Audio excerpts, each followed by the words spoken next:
Hello everyone. Let us look at smart art and process charts. So here we have a slide with us. We have 5 points in it. Even though the points do not have a number, we know there are 5 points. This would be the first one, and the second, and the third, the fourth, and finally the fifth one. The easiest way to present this and to create a smart art would be to right click anywhere inside the text box and then select convert to smart art. Now we have a bunch of options available. I'm going to select the very first one, and as easy as that, we have a smart art. Smart arts are really important. If you see these consulting reports, you will notice that to present ideas, you don't want it to be linear and always presented as bullet points. So smart arts give you a lot of variety, and then smart arts, process charts, diagrams give you a lot of options that you can use. Now once the smart art is created, at the top we have a smart art design, and here we can select any one of these layouts that are available. Now do keep in mind that some of these layouts do not support more than 5 or maybe more than 3 points. For example, if I show you, I'm just trying to find one that would not be appropriate. So, okay, maybe let's look at this one. Now here the challenge is that because our text is quite long, we are not able to present everything inside a smart art. And if we try to change that and we come to more layouts, a layout like this, which is the counterbalance arrows, would not work because it only shows me the top 2 points. And you can see that the other 3 have not been shown.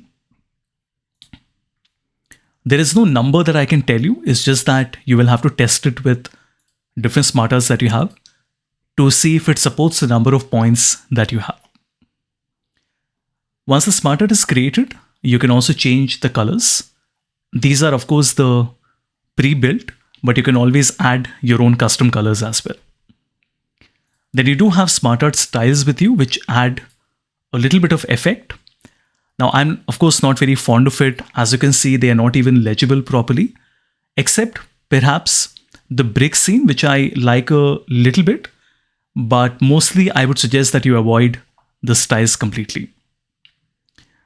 On the left side, you also have the option to add a shape. That means you can add another point.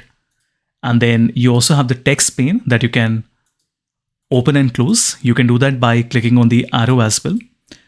And then a new point that you want to add, you can just come here and then add that new point like this. Once the points are created, you can also move them up and down by selecting move up and move down like this. In case you have a smart art and you would like to convert it back into a text, you can just select convert to text, and then that will convert your smart art back to a text. As easy as that. Now smart arts have been in PowerPoint for a really long time, but they haven't really got updated. So it's more or less been the same that it has always been. What we want to do now is to look at what are the other ways we can get these process charts. Now, one of the best websites for this is called Lucid Chart.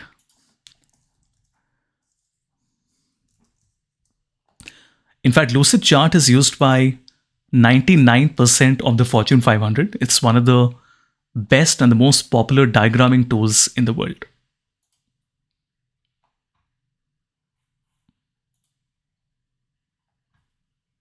I'm also sharing the link here.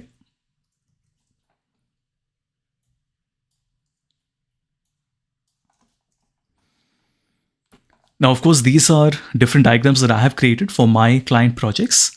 But I hope you can see that there's a lot of variety that you have. Of course, I have the paid account. I believe with the free account, you can only make 3 of these, and each one can only have like 50 objects in it. but it's good enough for you to create basic, simple diagrams. And then, of course, with the paid account, which as it is not very costly, about 8,000-9,000 a year, it offers you all these wonderful templates that you have. As you can see, I have so many different templates available here. And that's great because it gives you something other than the smart arts, and it gives you a starting point. Plus the level of flexibility and customizability that you have here is amazing. And then of course, these charts that you have created, you can always export it back. As you can see, export it back to a PDF or JPEG. In fact, it also has compatibility with Visio. So definitely worth a look. The other one is called Excalidraw. Now this is free.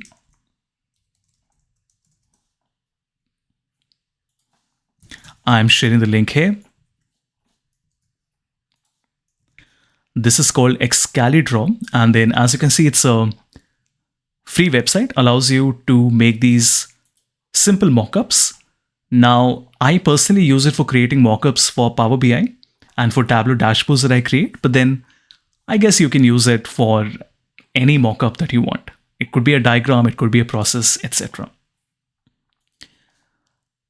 Again, going back to what I have been saying multiple times, it's very important to read the consulting reports. For example, if you look at McKinsey, most popular charts,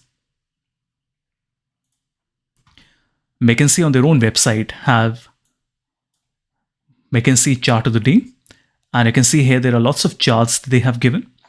And I think this is a great way to, of course, not just focus on the processes, but also charts and diagrams and processes. So it's a little bit of everything. Maybe how to present an infographic, how to present KPIs, how to use colors effectively, etc. Definitely worth a look. I'm sharing the link here. Here we go. Finally, we can also go to Canva. But before that, there's another website that I really like. It's called Meko Graphics. I also don't have a paid account here, but then Meko Graphics again is pretty good. Even if you want to get ideas and you want to create the same thing yourself in Excel, you can see that they have a gallery with quite a few options available in it. So that would be Meko Graphics. And then one website that is used by a lot of consulting firms is ThinkCell, which also I'm putting here.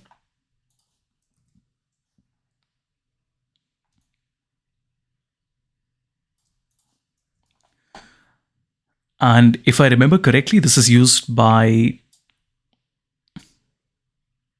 here you can see 9 of the top 10 consulting firms, 89 out of the top 100 US blue chip companies. So really something you should look at. I know it's paid, but at least by looking at it, you will know what it is and what it can offer. They do have a free trial as well in case you want to give it a shot.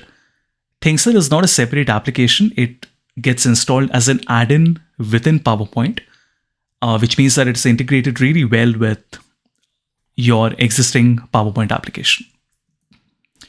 Of course, on Canva as well, you can do the same thing. So I'll paste this link here as well.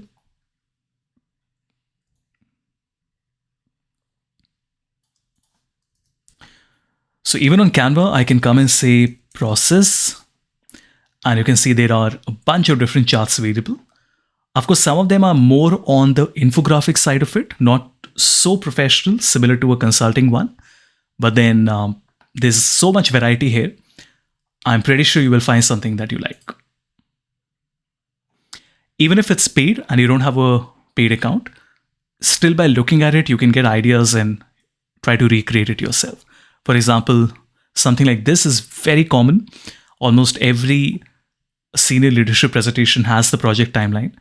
And it's crazy that they are essentially giving this to you for free. Maybe not entirely free, but you do need to have an account. But then it's good that all the options are given in a single place.